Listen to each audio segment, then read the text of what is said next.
They're the buddy cop film of talk radio. Ward and L on Sirius XM, Canada Talks. Okay, dear listeners, I just want to point this out. We start talking about important things like the economy or unemployment, or we talk about the direction that the nation is going in politically. I can't get you guys to call in. I can't get you guys to tweet. Al and I start talking about butts. You have to bring up something important that everybody cares about universally. We start talking about butts, and I know, the Twitter exploded. The phone lines lit up. Okay, let's hang up on everybody because we're not going to be talking about that now. We're moving on. Yeah. But thank you, everyone, for chiming in with your opinions about all things butts, boobs, and one listener decided to comment on legs. Thank you. Let's just reformat this show, okay? Yeah. No more serious talk, no more politics, no more news making. Let's just apparently it really is all about the butt.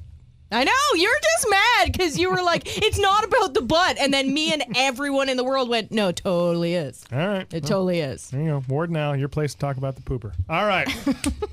Well, one thing we do like to talk about on here, other than butts, is Canadian entertainers, Canadian entertainment, and people that we believe need a little more attention, need to be showcased. Talent right here in our own backyard. Darn right. And with us, we are lucky to have someone who is a writer and a director, and also with him, a fine young actor. Darn right. Writer and director of the film and star of the film Dirty Singles. Please welcome to the show Alex Pugsley and Shannon Kook. Cook or Kook?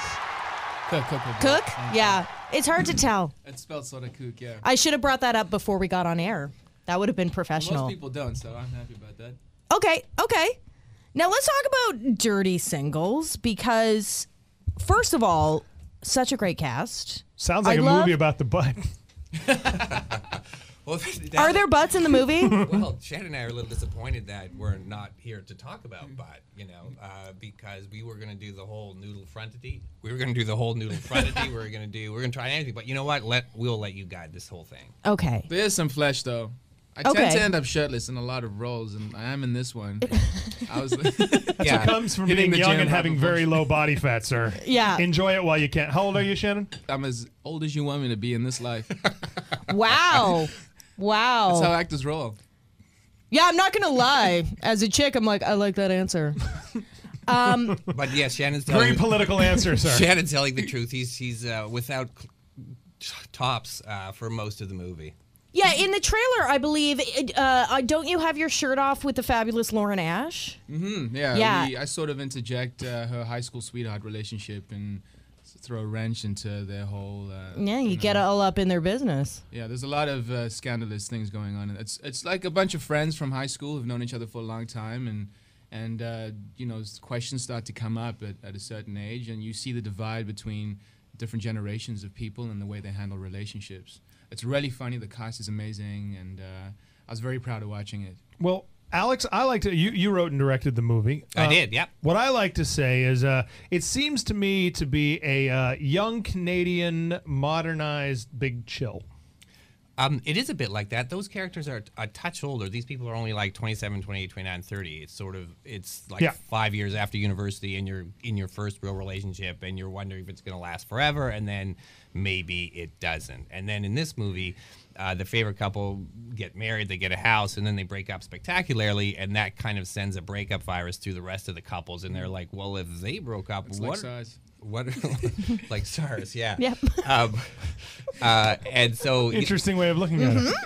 And so it's about the couples that you start with are different from the couples that you end with. Yeah, I really like it, and I love this story especially because it seems that when you're in university and a lot of times for people that's where you have your first real serious relationship. You may think your first high school one is when you're discovering sex or sexuality, but in university and like just post university, that's when the idea of say getting married to that person isn't crazy, or people don't look at it as it's young puppy love, it'll fade, or And yet, what I found is so many of my friends, these relationships we had in our early 20s at university, by the time we were 27, 28, almost all of them were gone.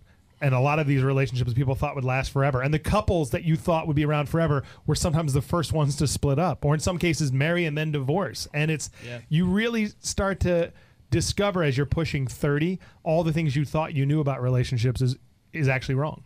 And you kind of learn them all over again. And the only way you can learn it is really by doing it, by being in a relationship. It's nothing that people tell you or what you can read about is going to help you. You have to sort it out for yourself. And that's what all of these characters, and I'm glad you like the cast. I think the cast is amazing. Oh, yeah. Not only Lauren Ash and Shannon, but Ennis Esmer, Paul Campbell, Matthew Edison, Jefferson Brown, Melissa Hood. They're all pretty tremendous. And we were really lucky, Melanie Windle, the producer, and I, to get that cast because it's a dream cast. Yeah.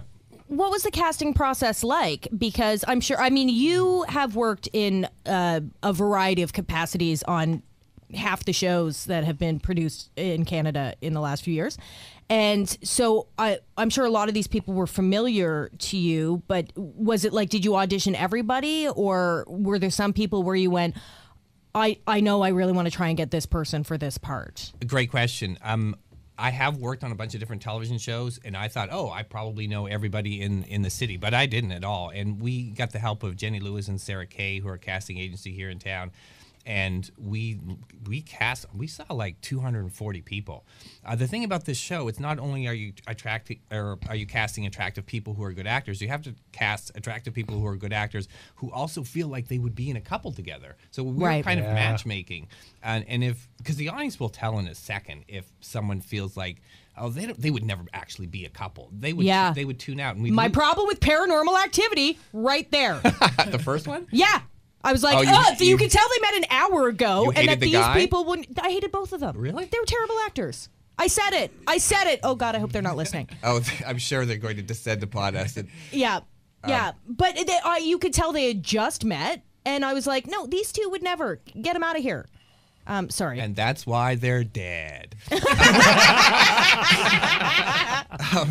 But yeah, that's why the demon got them. The casting process was huge, and then we also had callbacks where, we would bring the top priority, the top contenders, the top candidates for each part, and then we'd get them to do scenes together, and then we go, well, do they actually have chemistry with each other? And so that's the famous chemistry test. That's right. And then it was really fun for me because I had to like switch between ladies. They were pretty steamy scenes.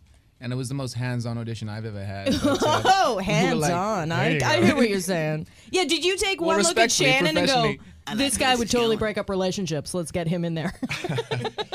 Well, for the callback scenes, yeah. Shannon had to make out with a whole bunch of people who were auditioning for the part of Carol, which ultimately went to Lauren Ash.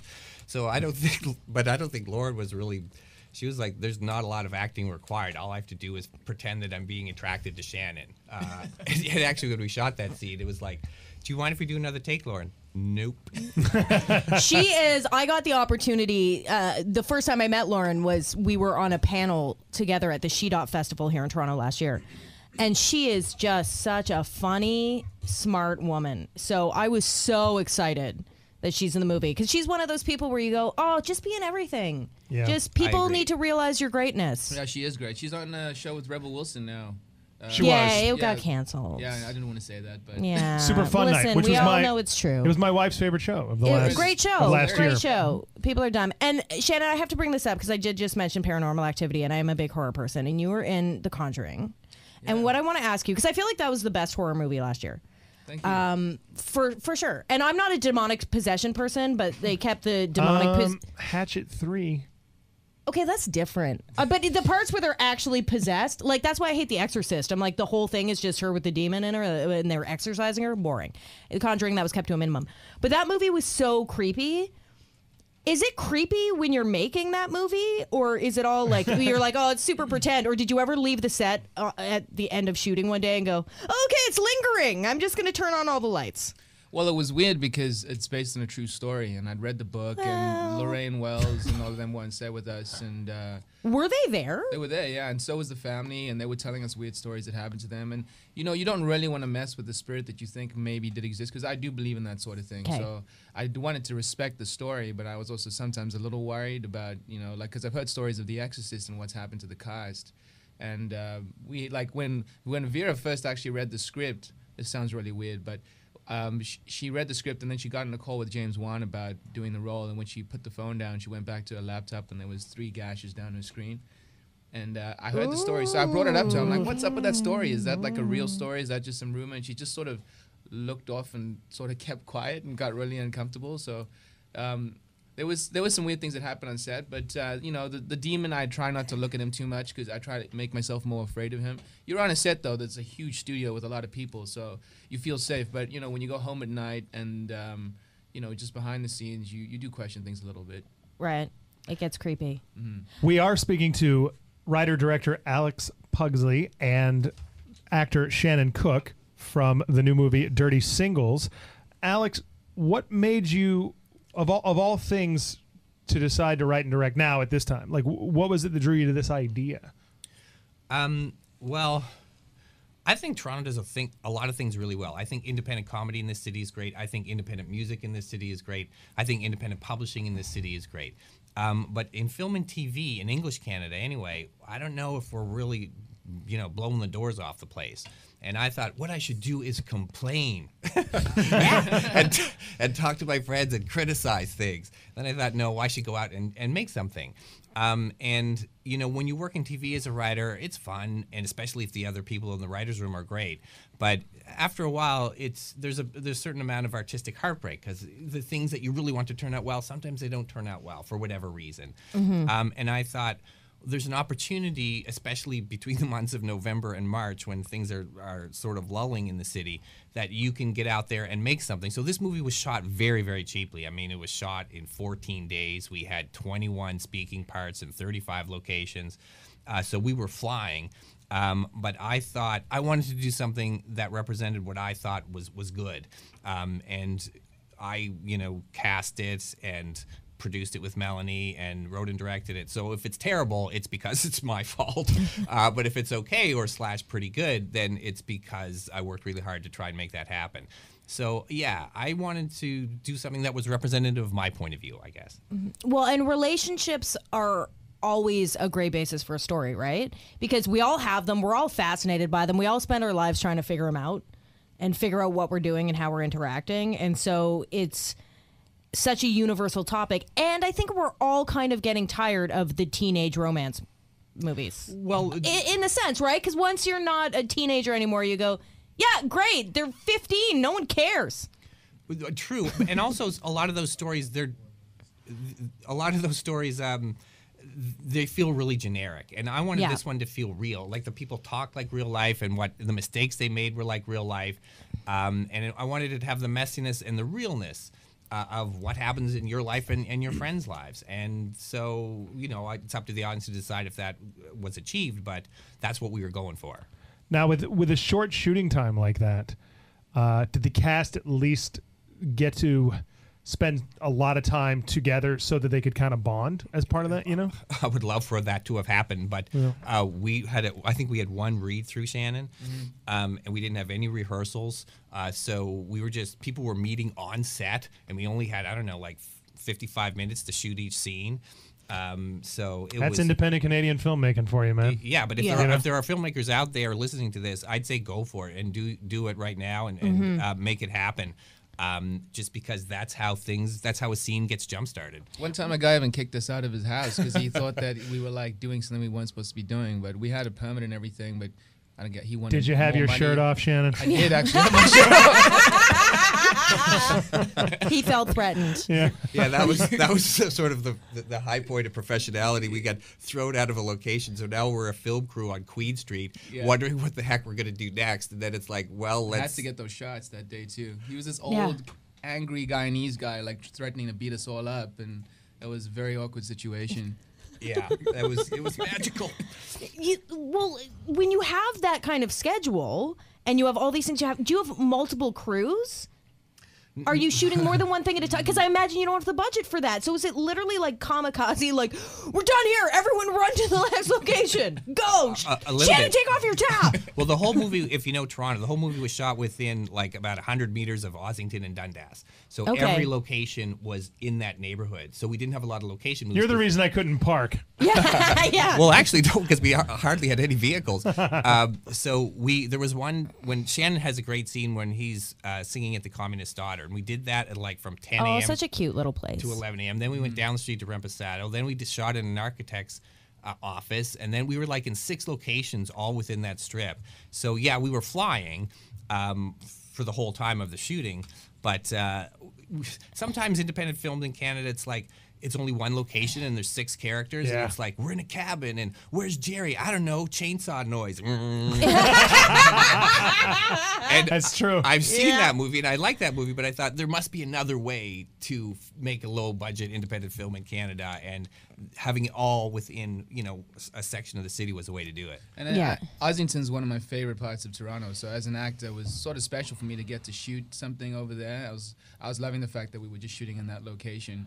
Well, and it's a diverse area, so you can find a lot of different kinds of things all within a few blocks. And listen, let me give a shout out to some of the places that let us shoot there for free: Levac Block, Black Hoof, Communist Daughter, the Ossington. All those places were very kind to let us shoot in their off hours. That's great. I have to say this, we talk on this show all the time. It is a routine whenever there's a Canadian actor on the show to point out whether or not they've done a Christmas movie.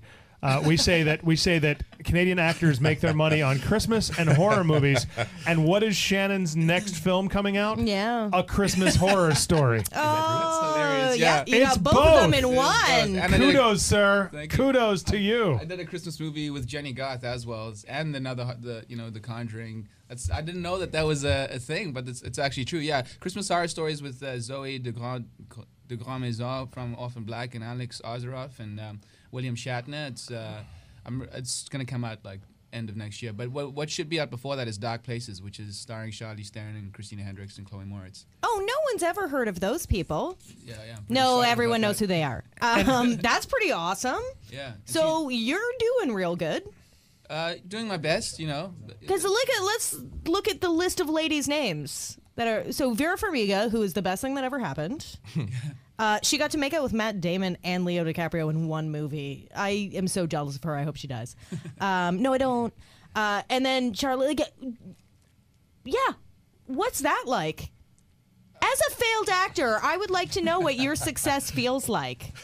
It doesn't feel like success, but it does feel good. I'm waiting for everything to come out, and I still work in a bar and try to get by with things, and it's tough, but it's great at the same time. You're a talented guy, though. You're gonna be fine. You're gonna make it. Yeah. You're still very young and handsome, and have your shirt off a lot. You're gonna be good. Yeah, Alex. I think, but I just want to say really quick. I think that is really important for people to hear, especially because we have an idea of actors, and I think also we have a lot of American listeners who are now learning a lot about Canadian entertainment, is that you can make these movies with these names and these people and still be working in a bar and struggling, right? And entertainment is such a hard road. And Alex, I know you've been in it in multiple capacities for a long time.